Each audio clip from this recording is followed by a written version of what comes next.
je vais peut-être avoir quelques difficultés avec la chair. Oui, oui. Si, elle est bien, la chair. Mais vous avez aussi des problèmes avec la chair. Hein. Voilà, je coupe mon téléphone parce que j'étais dans une conférence avec un peu plus de 1000 pasteurs.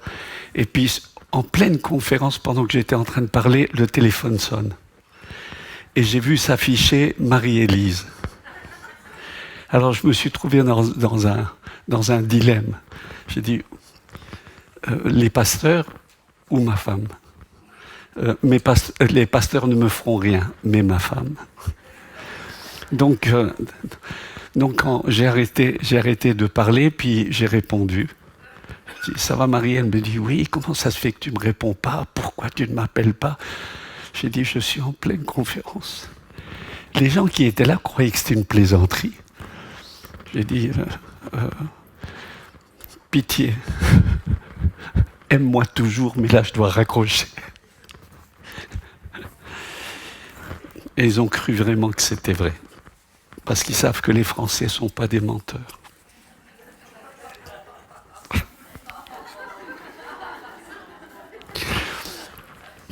Les amis, priez pour la France parce qu'on a vraiment besoin. Donc, j'aimerais saluer un cher collègue compatriote de Longwy. C'est incroyable, il faut que je vienne en Suisse, à Yverdon, pour rencontrer des émigrés.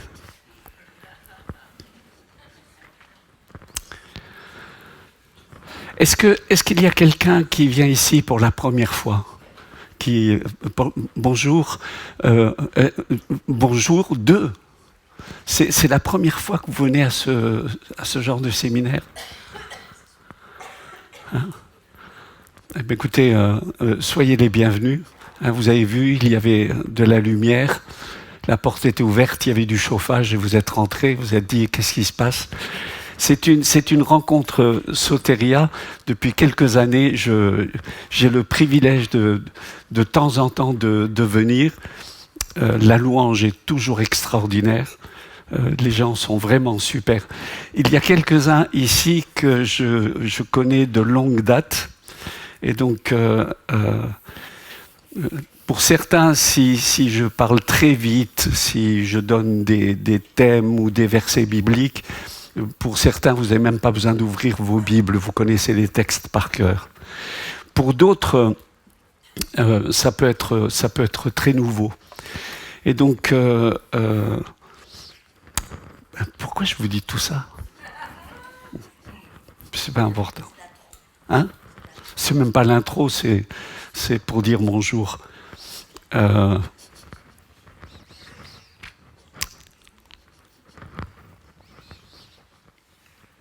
La première fois que j'ai été invité à prêcher, je ne suis pas prédicateur. Et donc c'est pour ça que je me libère de cette pression. Je me suis préparé, j'ai écrit mon message. Après avoir beaucoup prié, j'écris mon message, chers amis, virgule, je vous salue dans le nom de Jésus, point. Et j'aimerais vous inviter à ouvrir la parole de Dieu. J'ai donné le texte, point. Et puis, en introduction, donc j'ai écrit tout mon message, tout. Voilà. Et puis j'arrive à cette rencontre. C'était à l'université de Dijon.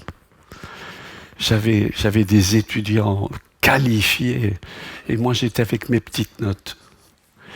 Et je monte, c'était la première fois que je devais prêcher. Et au moment où je monte, j'ouvre mon cahier et j'ai l'impression, je ne dis pas que c'est Dieu qui m'a parlé, j'ai l'impression que je devais me taire. Alors j'ai dit tout de suite, prenons quelques instants de silence. Et je commence à suer. Se taire, ça veut dire se taire. C'est pas soudain mettre de la musique, c'est pas soudain dire et maintenant, cher frère, alléluia, nous te disons merci Seigneur. C'est ce qui se passe des fois dans les églises où on meuble le silence. Il faut toujours un petit quelque chose. Donc moi, c'est la première fois que ça m'arrivait. Et je suis resté silencieux.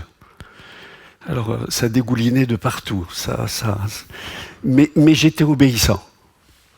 Au bout d'un long moment, c'est-à-dire 1 minute 30, où j'étais à l'agonie, parce que le temps est relatif. Hein. Profiter d'une soirée au coin du feu avec un bon bouquin, on voit pas le temps passer. Hein. Le doigt coincé dans une porte, hein, tout est relatif. Hein. Tout est relatif.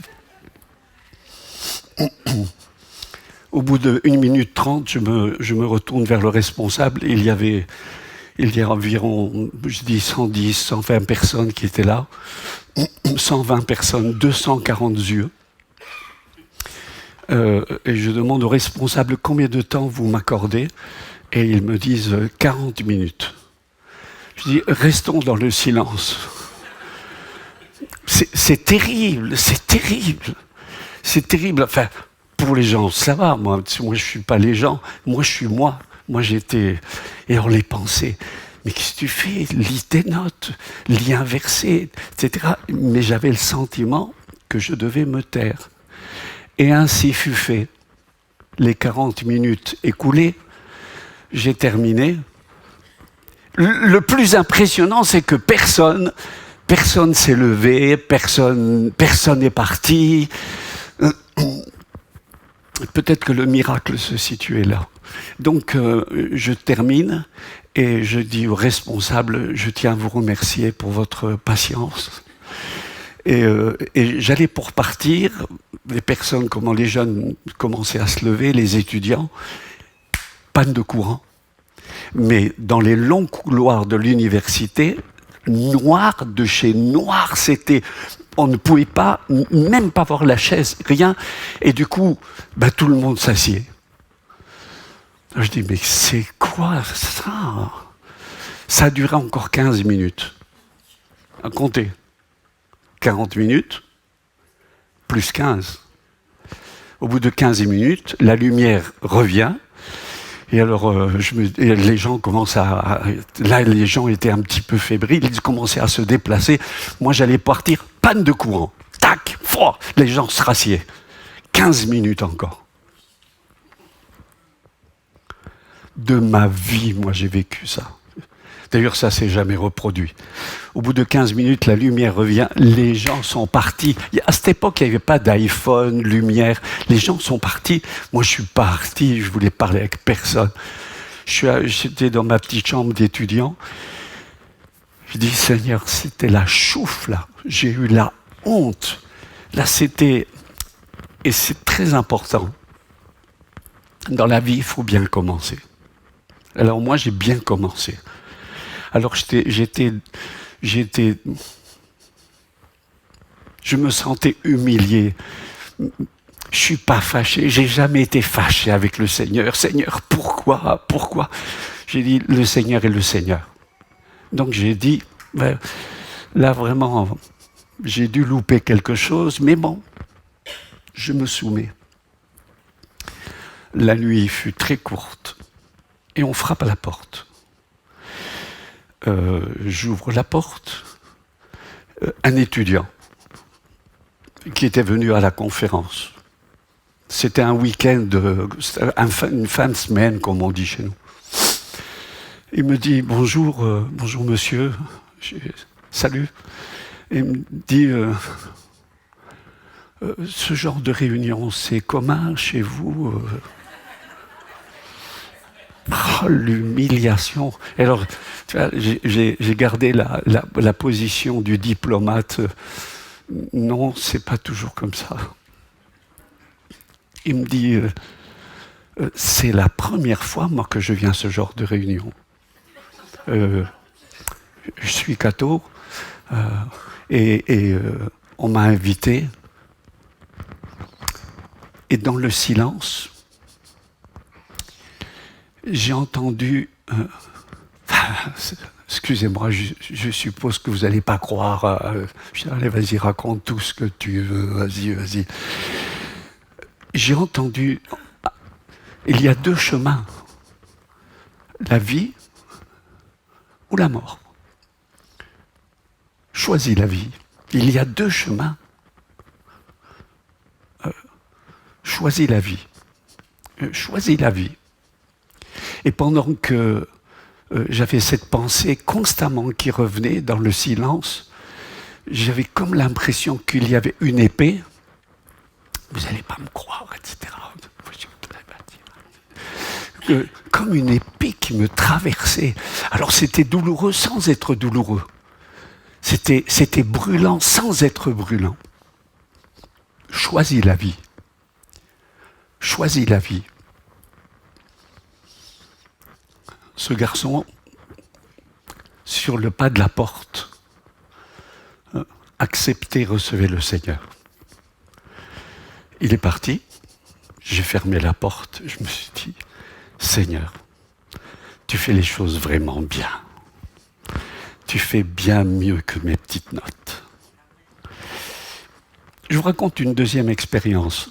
Et vous me demandez pourquoi il raconte. Même moi, j'en sais rien. J'étais invité dans une grande rencontre pastorale en France. Et je m'étais préparé. Je vous assure. 3 mois de préparation. Le jeûne, la prière, des journées entières, préparant mes notes, étudiant des livres, etc. J'aurais pu écrire un bouquin de tout ce que j'ai écrit. Je me suis préparé. J'étais prêt. L'introduction, chaque titre des 4 messages, avec les 4...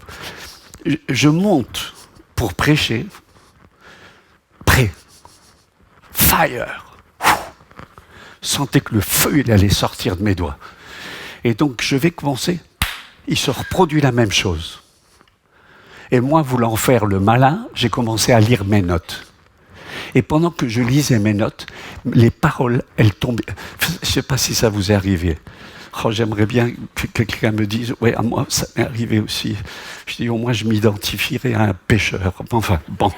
Et alors, j'étais en train de... Je parlais, mes mots, ils faisaient comme ça. Ploc, ils tombaient sur mes chaussures, comme ça. Je sentais que ça passait pas, que j'arrivais pas à communiquer. J'arrivais pas à communiquer. Je suis sorti de cette rencontre. J'ai fini. Amen. J'ai terminé mes notes et je suis parti. J'étais mal. Il m'a fallu des années avant de m'en remettre. Mais t'es préparé. C'est comme un échec personnel, discret. J'ai blessé personne. Ce que j'ai dit, c'était biblique. J'avais tous les versets bibliques, mais à l'intérieur. Le témoignage de l'Esprit me disait, tu t'es viandé, mon amour. Depuis lors, je fais très attention.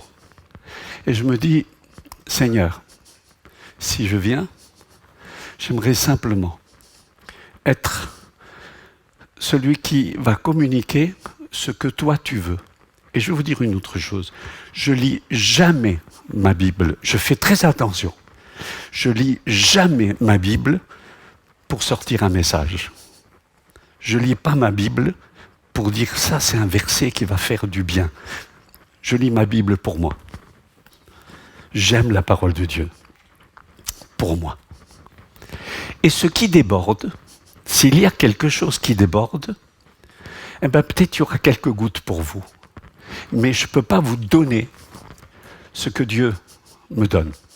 Ce que Dieu me donne, c'est pour moi, à moi. Et c'est la raison pour laquelle nous servons le Seigneur avec Marie. Maintenant, ça fait 49 ans à plein temps. Toujours Marie à la même. Pas de burn-out. Je veux tuer personne. Euh, J'apprécie ceux qui sont autour de moi. Il y a des gens qui m'aiment. Il y a des gens qui m'apprécient pas trop. Eh bien, je les aime quand même. Et la raison de ma réflexion ce matin, c'est le but essentiel d'une vie ici sur Terre, c'est de le suivre, d'aimer Jésus, d'être comme lui, de faire comme lui, et de se dire que on le fera jamais aussi bien que lui, mais on va le faire. Et c'est la raison de mon existence. C'est le but de ma vie. C'est j'ai envie d'être comme lui. Dans mon style, je ne crois pas que Jésus était rouquin, mais dans mon style, je veux être comme lui. Quand j'étais petit, je voulais... Mon frère et moi j'avais 5, il avait 3 ans et demi. On a grandi en Algérie. Mon papa était peintre, pas Picasso, peintre en bâtiment. Et quand il rentrait de son travail, il avait des petites mouchetures de peinture sur ses lunettes. Et il avait des fois de la peinture. Et nous, on voulait être comme notre père. Et donc, quand mon papa il partait au travail, on a dit à ma maman, t'aurais pas un petit pot de peinture? Et ma maman a préparé un petit pot de peinture. Elle dit, on veut faire comme papa. Et puis donc, elle a dit, il y a ce mur du jardin à peindre. Et donc, on a commencé à peindre 5 ans, 3 ans et demi. On était contents. Et puis, on s'est regardés tous les deux, dit, mince, on n'a pas de peinture sur nous, pas de moucheture sur le visage. On ne savait pas que mon père, il peignait aussi les plafonds. Et ça, donc, on s'est retournés tous les deux. Et on s'est peint comme ça. Quand on est rentré, la raclée qu'on s'est ramassée, mais on voulait ressembler à notre père. C'était notre modèle. Quand tu es petit, ton papa, c'est Dieu. On va expliquer à un petit... Ton papa et ta maman, c'est ceux qui te donnent la direction, qui te protègent, qui t'aiment, etc. C'est lui notre modèle. Et mon modèle, c'est Jésus. Si je sers le Seigneur, j'ai jamais voulu être pasteur. J'ai jamais voulu avoir un ministère. Ça, je le donne à ceux qui ont envie de vivre un ministère. En leur disant, attention, en ministère, c'est ministère. N'oubliez pas ça. Mais l'important, c'est que Jésus soit le modèle et celui qui ouvre notre chemin. C'est vrai. Amen. Là, je commence à ressembler à Marie, ma petite femme. Elle aime bien dire Amen. Elle dit Amen. Il est notre modèle. Et je veux être son modèle. Et je veux, quand Jésus me regarde, il me dit qu'est-ce que tu me ressembles? C'est ça ce qui est important. Je pense que quand je vais arriver au ciel, il ne va pas me passer un examen. En me disant, est-ce que tu connais le Notre Père? Il me dira, est-ce que tu as dit comme moi, fait comme moi? Est-ce que tu as aimé? Alors je dirais, j'ai fait ce que j'ai pu. Ok. Je crois que c'est le but.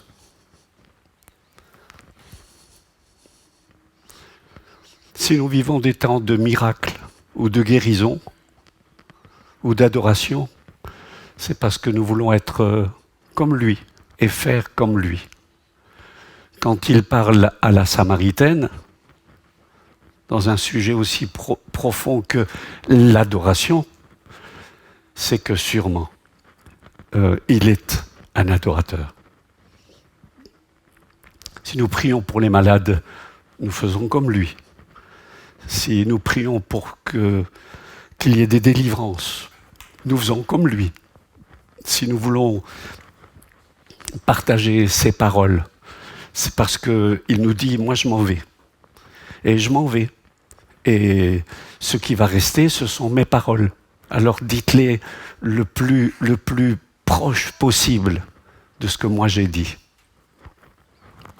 Vous êtes d'accord? Oui. Ok. Donc Jésus, c'est mon modèle. Et Jésus, avec son modèle, il a appelé des gens le suivre. Il y a plein de gens qui l'ont suivi, des disciples qui l'ont suivi. Mais à un moment donné, il a fait un choix. Il a fait un choix. Ça, c'est la vie. Dans la vie, il y a des choix.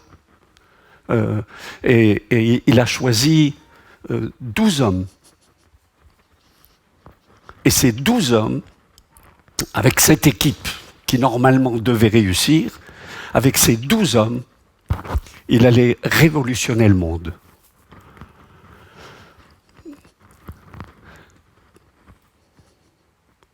Le réveil mondial, qui a atteint la Chine, l'Amérique latine, du sud, la Patagonie, le nord, le sud, a démarré avec une équipe comme ça. Donc il devait vraiment préparer son équipe. Mais quelle équipe? Souvenez. Allez, venez avec moi. On va ouvrir la parole de Dieu. Verset 2. La moisson est abondante, mais les ouvriers peu nombreux. Priez donc le maître de la moisson d'envoyer des ouvriers à sa moisson. Chapitre 9.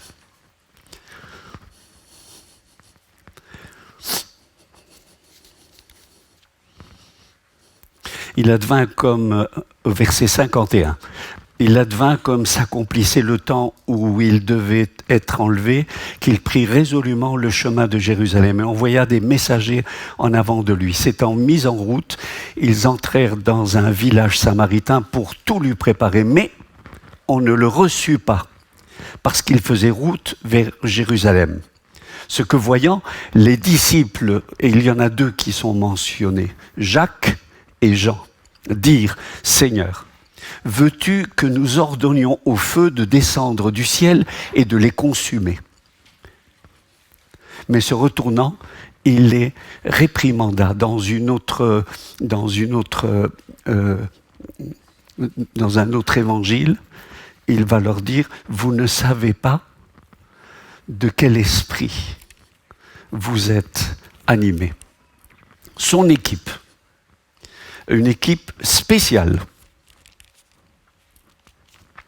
Chapitre 9. Ayant convoqué les 12, verset 1, il leur donna puissance et pouvoir sur tous les démons et sur les maladies pour les guérir. Il les envoya proclamer le royaume de Dieu et faire des guérisons. Et il va donner ensuite des instructions, et des instructions extrêmement précises. Il prépare une équipe. Et quelle équipe? Quand j'ai regardé les 12, ils sont vraiment spéciaux. Pas par leurs énormes qualités, mais c'est des hommes avec des faiblesses, avec des fragilités. Ils se permettent de demander l'autorisation au Seigneur qu'un village soit consumé. Ils vont être envoyés et quelquefois, alors des fois les guérisons marchent et quelquefois les délivrances ne fonctionnent pas. Jésus est obligé de les corriger. Il leur donne la puissance et ils ne savent pas comment fonctionner avec. Ils ne sont pas toujours très aimants. Quand des dames viennent avec leurs enfants pour que Jésus les bénisse, il repoussent. Le terme est beaucoup plus violent en grec. Ils sont rabroués. Donc avec cette équipe, rien que Pierre, pour moi Pierre, il est exceptionnel. Un caractère de cochon.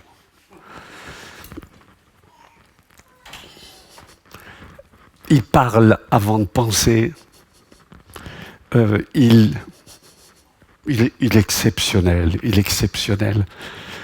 Si c'est toi, Seigneur, qui viens sur l'eau, appelle-moi, je viendrai. Ah, puis sort, il marche sur l'eau. Saint Pierre, quoi. Le premier pape. Et il coule. C'est magnifique. Et Jésus, il ne s'approche pas, il ne met pas le pied dessus, il dit allez, là, elle est bien une gorgée, de toute manière, elle n'est pas salée, vas-y. Non, il reprend, il dit pourquoi t'as pas cru? C'est magnifique. Avec cette équipe,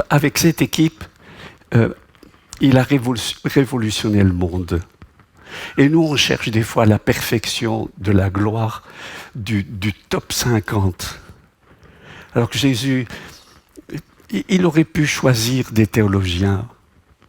Il a choisi une équipe de... certains avaient une petite entreprise de pêche. Il y en a un, comment il s'appelle? Je crois que c'est Matthieu. Matthieu, c'était un voleur. C'était un voleur, c'était un pro. Il était percepteur d'impôts. Je ne vous dis pas. Il avait payé cette charge, on va dire, 1 million de deniers, et il en sortait 4 millions, les 3 pour lui. Et rendait le million. Ils sont exceptionnels. Moi, je veux dire par là, vous ne prenez pas trop au sérieux.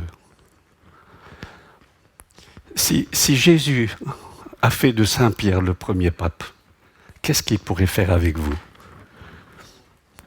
Parce qu'au fond, ce sont des êtres qui vont devenir exceptionnels.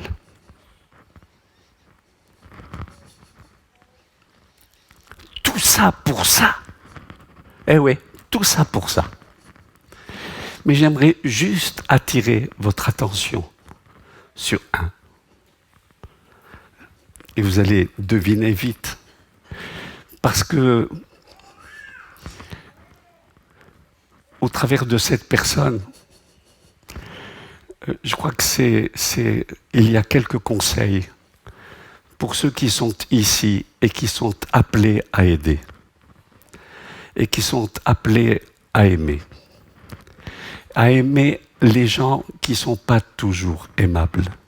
On aime bien être avec les gens bien. On aime bien passer une soirée avec des amis. Qui aime passer une soirée avec des ennemis? Nobody. Ce matin, après cette longue introduction, quelqu'un dit c'est une introduction. Même moi, je ne sais pas si c'est une introduction.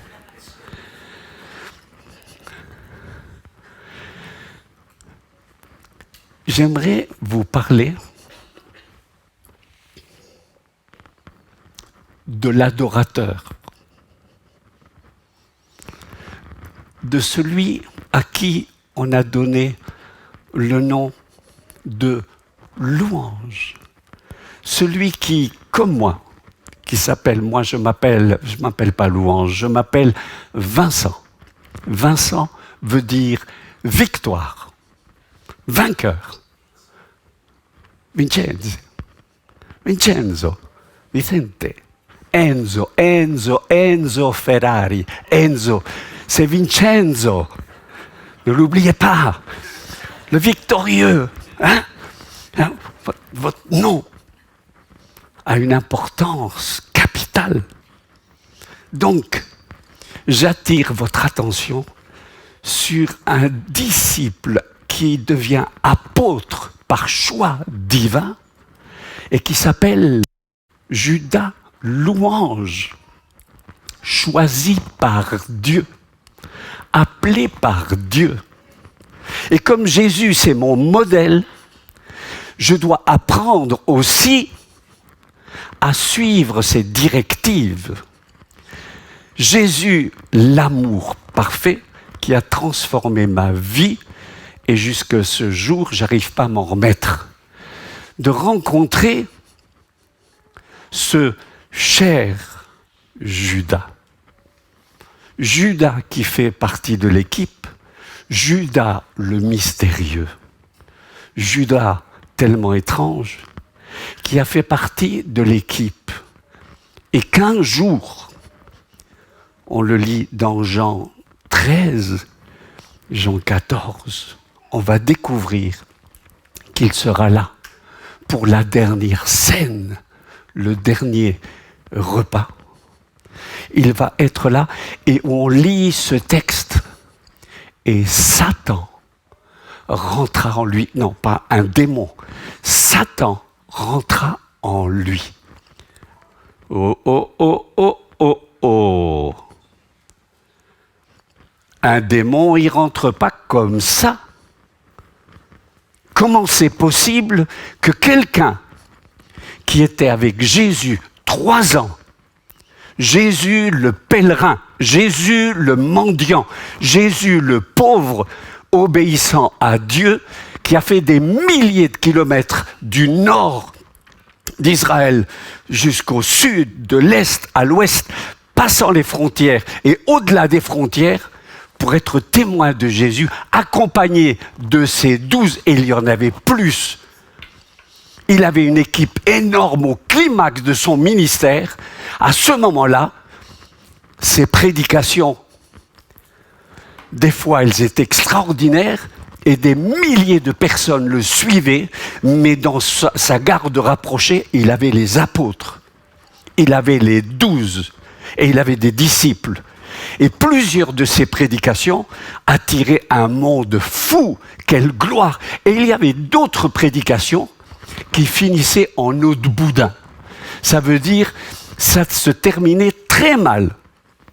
À Nazareth, une de ses prédications ont amené les personnes dans une telle rage qu'ils l'ont traîné pour l'amener et pour le lapider.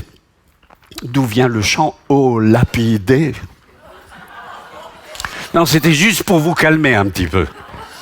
Dans une autre prédication, Jean au chapitre 5, chapitre 6, on va découvrir quand il dit « Si vous ne mangez pas ma chair, et si vous ne buvez pas mon sang, vous ne pouvez pas avoir la vie éternelle. » C'est clair?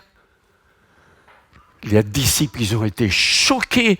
Ils n'avaient pas lu le verset suivant qui disait « Mes paroles sont esprit et vie ». Comme ils n'étaient pas arrivés jusque-là, ils se sont barrés. Une prédication qui vide l'assistance. C'est Jésus. C'est Jésus.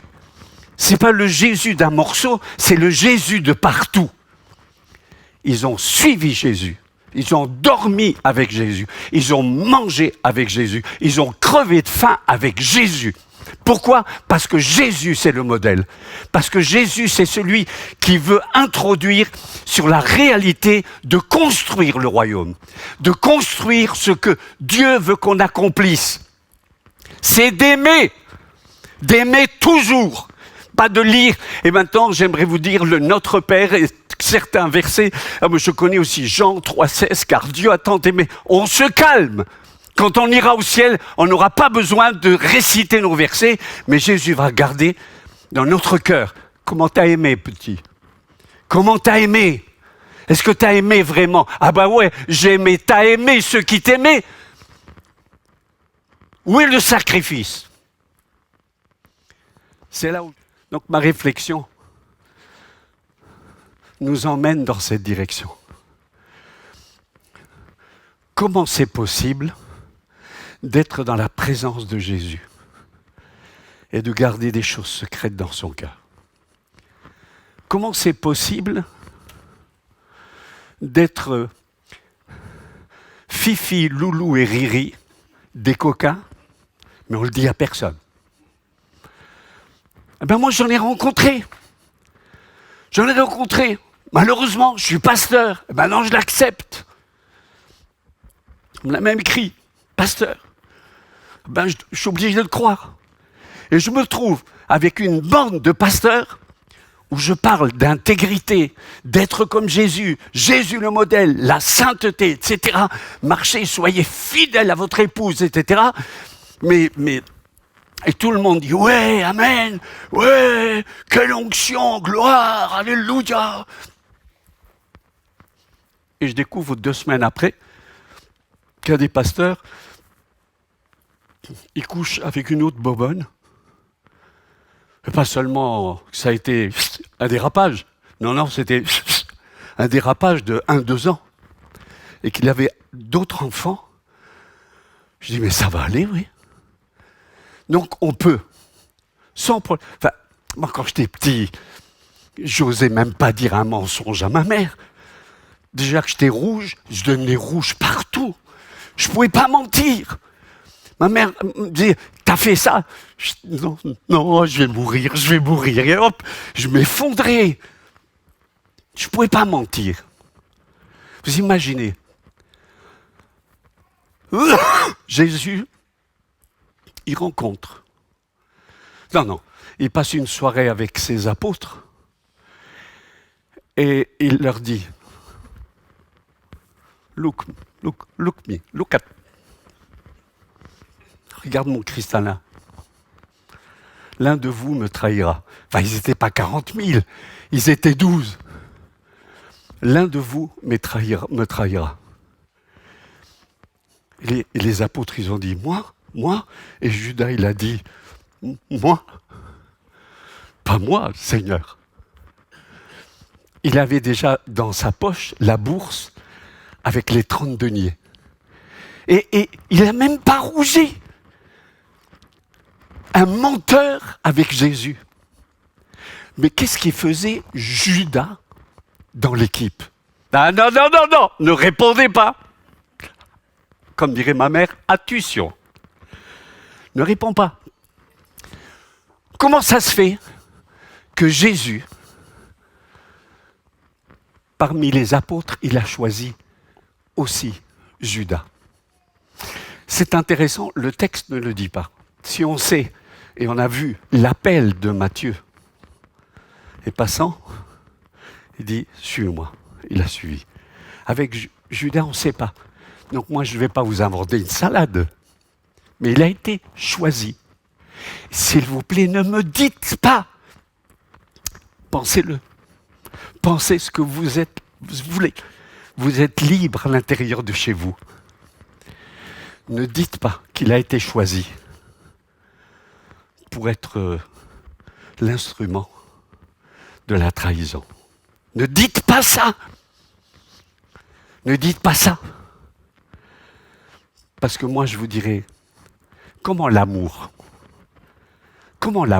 le vrai, le pur, comment l'amour choisit quelqu'un pour qu'il aille à la damnation éternelle? Moi, je ne crois pas en l'amour manipulateur. Moi, je crois en l'amour que j'ai rencontré, l'amour pur, sans tache. 1 Corinthiens chapitre 13, l'amour est, description de l'amour est patient. Ok? Quand tu vis des délivrances, tu aimes mieux, tu aimes plus, tu aimes plus patient. 1 Corinthiens chapitre 13, là je vous dis quelque chose d'important, prenez note, parce que là, j'ai même envie de prendre une note sur ce que je vais vous dire là. Dans 1 Corinthiens 13, c'est pas marqué l'amour est patient. Il n'y a pas de verbe. C'est l'amour patient. Si vous voulez, c'est l'amour patiente. Dans une autre traduction, c'est l'amour souffre. L'amour patient, c'est pas elle n'est pas à l'heure, elle m'a posé un lapin à mes mères. Non, pas du tout. C'est pas ce que ça veut dire. L'amour patient, ça veut dire quand quelqu'un aime, il accepte la souffrance. Et la douleur, même de ne pas être aimé, au risque de ne pas être aimé, il aimera toujours, toujours, toujours. Jésus a voulu sauver son Judas. Il a voulu le sauver de lui-même. Il a voulu le sauver de ses aspects animaux. Vous vous souvenez de ce texte? Vous en souvenez pas? Ça fait rien. Dans l'évangile de Jean, au chapitre 12, notez-le, 12. Même si je me trompe, et ça fait rien, notez-le. Puis après vous direz, tiens, il s'est planté. Non, je ne me plante pas. Jean 12, il est dit que Judas était voleur. Non mais il faut le faire. Jésus a 12 apôtres, et parmi les apôtres, il y en a un qui est voleur. Comme si Jésus ne savait pas. Jésus sait tout.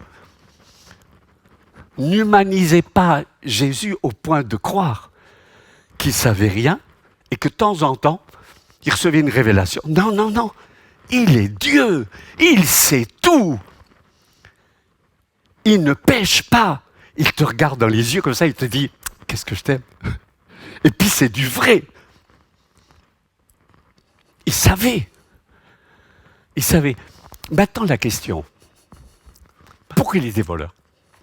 Vous savez, quand il y a beaucoup de guérisons, quand il y a des paralytiques qui marchent, des lépreux qui sont purifiés, pas un 10 d'un coup, quand il y a des guérisons, quand il y a des atrophies de membres, et que soudain ces atrophies se guérissent, et qu'il y a des miracles, quand des miracles à n'en plus finir, enfin, vous imaginez dans le journal la multiplication de pain, c'est 20 000 personnes qui assistent d'un seul coup et qui disent ben, j'y étais.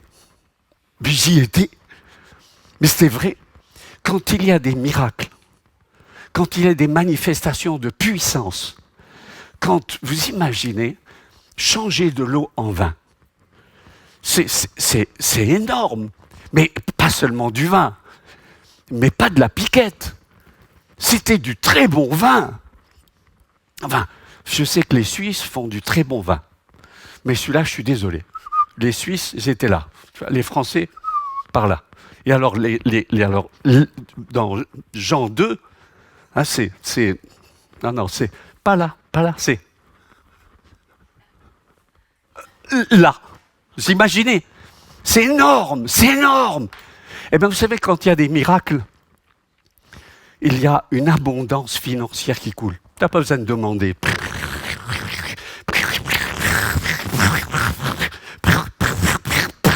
C'est énorme. C'est énorme. L'argent coulait.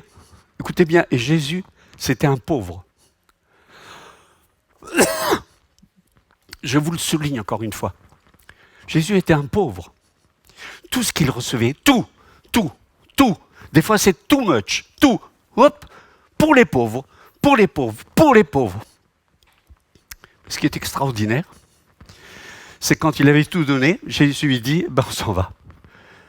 Eh bien, dans l'équipe, il dit, on n'a plus rien à manger, on a tout donné. Je dis, ben oui, ben on s'en va. Le Père, il pourvoira.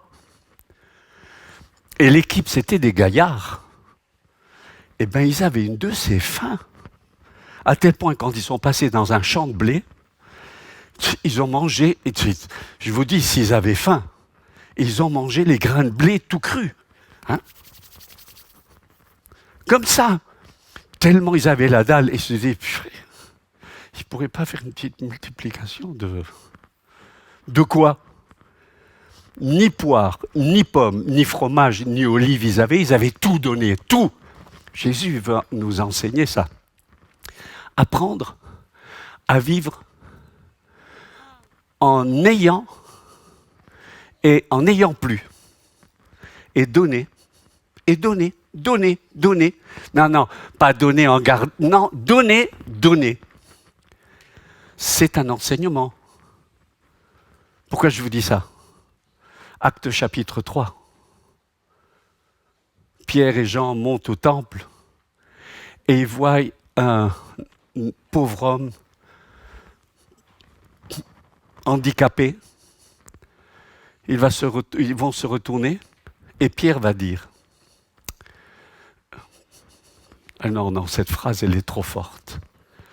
Je n'ai ni argent, ni or. Personne ici, je m'avance un peu, hein. Peut-être la petite fille là-bas. Peut-être la petite fille. Et les bébés qui sont en train de se faire, etc. Mais tous ici, vous ne pouvez pas dire ça.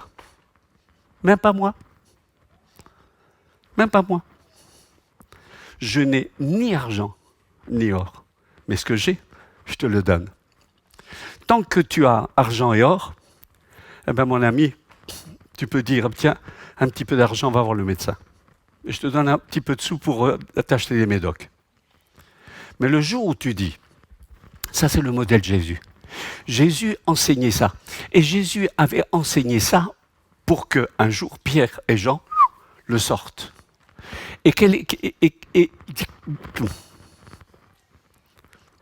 Jésus était le formateur de qui? Des 12. Et Jésus était le formateur de qui? De Judas.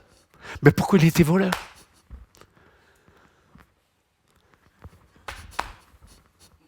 Pourquoi il était voleur? Mais pourquoi il était voleur? Et pourquoi il aimait les sous? Parce qu'il était voleur. Non.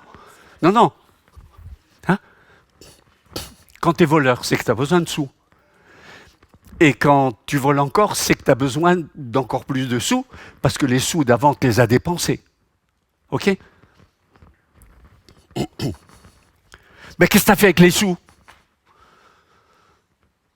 Si ma maman me disait, va acheter une baguette, et que chez la boulangère, il y avait un petit bonbon à 5 sous, et que je rentrais, ma mère dit, où sont passés les sous? Et il fallait que je lui dise.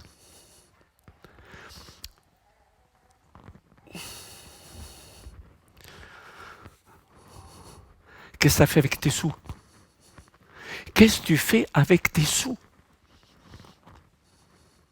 Jésus savait. Qu'est-ce qu'on fait avec ces sous? 5 francs, 6 sous. La puissance démoniaque, la pire de la pire de la pire de la pire, selon Jésus, écoutez bien, parce que sûrement, je suis en train d'enfoncer des portes ouvertes, tout ce que vous savez. Il n'a pas dit, c'est la Jézabel, c'est le Belzébul. D'ailleurs, il était traité de Belzébul.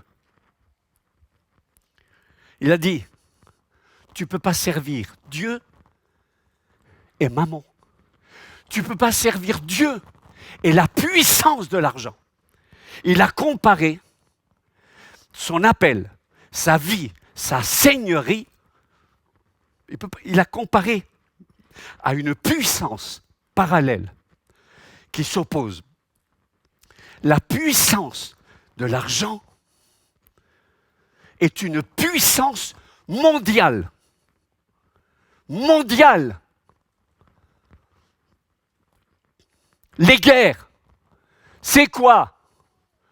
Ouais, je te hais parce que je te hais pas à cause de ta couleur de ta peau. Ça va aller, ouais. C'est parce que là, il y a des mines, parce que là, il y a du pétrole, parce que là, tu ne vas pas dépendre de moi. Et les guerres commencent ainsi. Les guerres de religion. Non, mais ça va aller, vous voyez. Derrière les guerres de religion, on veut du pouvoir et des terres. Des femmes sont vendues et se vendent. Des hommes vendent des enfants. Il y a des puissances de ténèbres qui sont habillées en costume 3 pièces et qui sont dans les places financières, économiques incroyables de ce monde. Ils sont même parfumés ce matin avec de l'aftershave pour être élégants et séduisants. Il y a des gens qui se vendent Des armes sont vendues pour qu'on se tue plus, pas pour se tuer. C'est business. C'est l'argent. C'est mammon. C'est une puissance terrifiante qui corrompt. Des églises, des entreprises, des familles, des couples. Ils entrent en bagarre pour une histoire de petits sous. Et on écoute les conseils du haut de la chair du pasteur qui dit « Mesdemoiselles, ne demandez pas de l'argent à votre futur mari avant qu'il ait mangé. Vaut mieux qu'il ait bien mangé. Là, vous pouvez lui dire « J'ai plié la voiture, mon amour. » La puissance de l'argent. Jésus a été vendu. Il a été vendu pour que moi je sois sauvé. Est-ce qu'il a voulu être vendu? Bien sûr que non. La parole de Dieu déclare prophétiquement, Dieu savait. On ne sait plus vivre chichement et simplement. On ne sait plus vivre avec modestie. À cause de cette puissance terrible liée à l'insécurité. Mais Judas, il n'était pas dans l'insécurité. Il était avec Jésus. T'as besoin de vin? Jésus, hop, hop. De pain, de poisson, de conseils, de sagesse, de guérison, de délivrance. Jésus fait parfaitement. C'était une courte introduction à cette réflexion, parce que j'aimerais vous conduire un tout petit peu plus loin. Maintenant, je comprends ce que le Seigneur est en train de faire bouger à l'intérieur de moi.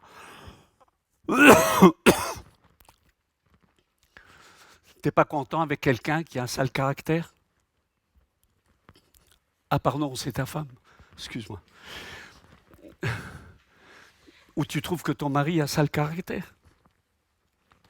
Ou dans l'église où tu es, tu as vraiment celui-là.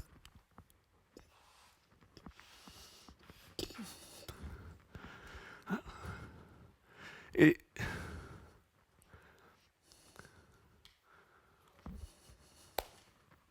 comment il a fait Jésus?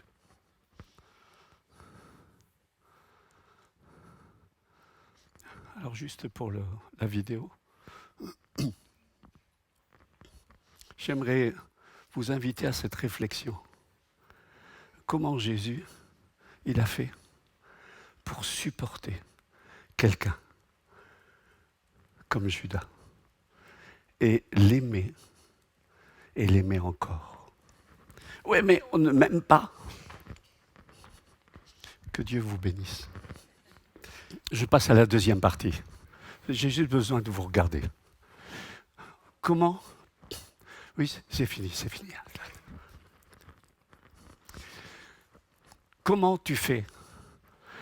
Pas avec quelqu'un qui t'aime pas. Non. Comment tu fais pour manger avec un traître? Comment tu manges avec un voleur qui te ment sans changer la couleur? Vas-y, comment tu fais? Hein? Ouais. Il y a quelqu'un dont je tairai le nom qui a dit « Je l'attache sur une chaise et je lui mange le foie à la petite cuillère ». Nous apprécions cette honnêteté qui vient directement et profondément de la Suisse. Hein? Comment tu fais pour aimer toujours, tout le temps? Comment tu fais? Le diable, il ne rentre pas comme ça. À plusieurs reprises, Jésus a vu peu à peu la dégradation. Parce que moi, je le souligne, on n'est pas possédé comme ça. Il peut y avoir des portes ouvertes. L'ennemi peut tout doucement s'infiltrer, mais pour en arriver là, et s'il vous plaît, je répète, ne me dites pas qu'il a été choisi pour un plan. Ça serait misérable de la part de Dieu, de ce Dieu d'amour, qui a tellement de patience. Moi, dans l'histoire de Judas, vous savez ce que je découvre? La patience et l'amour de Dieu, qui me fait dire, sois un peu plus patient. Et au lieu de non, au lieu de le racher les... Non, aime-le. Aime-le envers et contre tout. Vous n'avez jamais pensé à la mère de Judas? Vous n'avez jamais pensé à sa mère? On connaît le nom de son père. Hein? Judas, fils de Simon. Et sa mère, quand elle a su. Ce que tu fais a toujours des conséquences. Et la réalité reste toujours la même. Si nous vivons des délivrances, si nous vivons de plus en plus des guérisons, c'est le but est toujours le même. Je suis appelé à aimer envers et contre tout. Judas enseigne la patience. Pas pour ceux qui sont pénibles. Et personne ne parle de ça.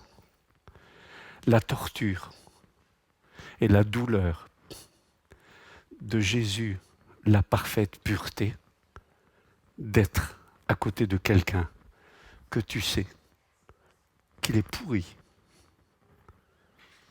Et il va se comporter constamment et de pire en pire. Mais j'arrête ici pour vous laisser respirer.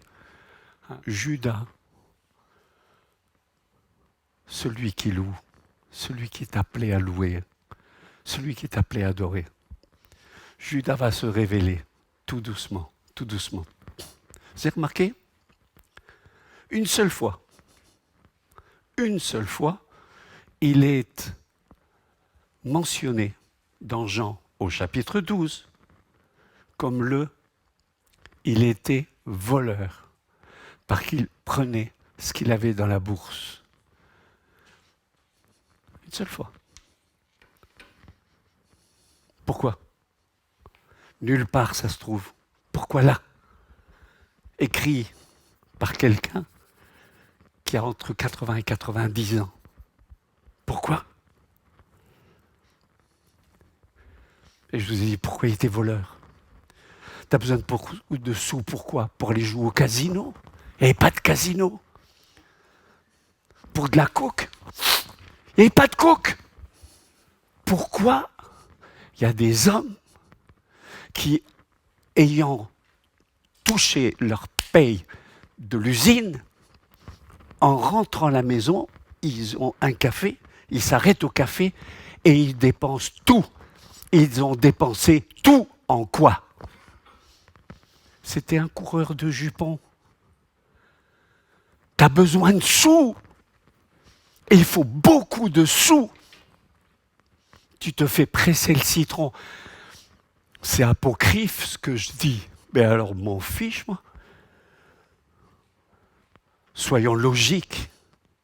Quand tu veux nourrir l'animal en toi, il faut beaucoup. Vous connaissez l'histoire en France de plusieurs qui ont gagné le loto? Mais des millions. Au bout de quelque temps, ils n'ont plus rien dans des dettes. Où est passé l'argent? Les grandes fêtes coûtent des sous. Eh bien, quelqu'un qui mangeait avec Jésus, marchait avec Jésus, était avec Jésus. C'était un comme ça. Et Jésus a été patient. Et Jésus a voulu le sauver. Je vous laisse juste dans cette réflexion, parce qu'on doit aller un petit peu plus profondément. Écoutez bien, recevoir l'équipement pour être des instruments comme Jésus, notre modèle, pour faire comme lui, pour être comme lui, pour agir comme lui. Jésus avait besoin d'un Judas. On a toujours besoin d'un petit Judas chez soi pour nous aider à aller là où on ne veut pas. Alors ne râle pas. Ne râle pas. Ne rentre pas dans l'amertume. Oh, pourquoi? Et Dieu va te dire, et pourquoi pas?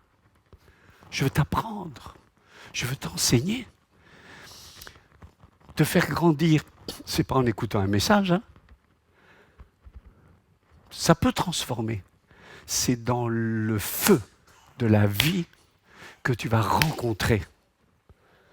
C'est dans le feu de l'action. C'est dans le feu de ta chair que tu vas découvrir que c'est à cet endroit qu'on va aimer vraiment, vraiment, vraiment, comme dirait ma mère. Que Dieu vous bénisse.